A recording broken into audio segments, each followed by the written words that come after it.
I know that every mother listening to this wants to hear your advice on raising such accomplished, successful children. Yes. Well, first of all, you'll see in my book, I talk about adventures. So I come from an adventurous family, and we were 5 children, but they taught us to be independent because my parents worked till 6 p.m. So we had to go to school. We had to do our own homework. We had to choose our own subjects. We had to go to our ballet lessons and dance lessons and piano lessons and sport.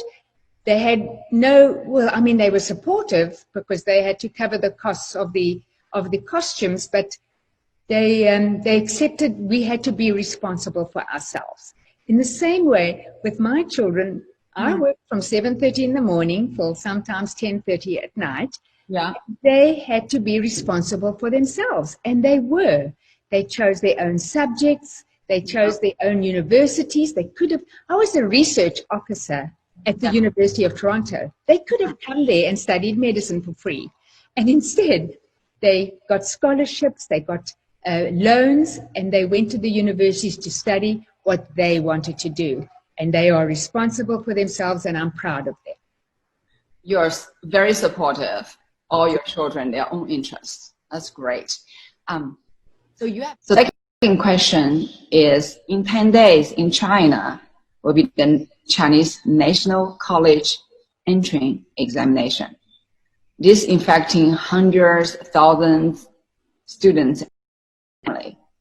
As a mother of 3 successful children, do you have any advice to share with the students and their family? Well, first of all, for many parents, it's actually painful to let your child go away. I didn't have that pain. I found it gave me a lot more freedom.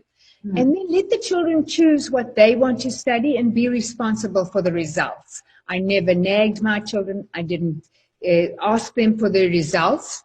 It was up to them, and they did just fine. Very good. You did great. Basically, you respect them, give them freedom, not tell them what to do, and treat them like grown-up. I treat them like grown-ups, and I pretty much have treated them like grown-ups. I've made them responsible for themselves all their lives, because I didn't have the time, but also because that's how my parents were. And as I say, they turned out fine. Well, great. Basically, that's how your parents treat you when you grew up.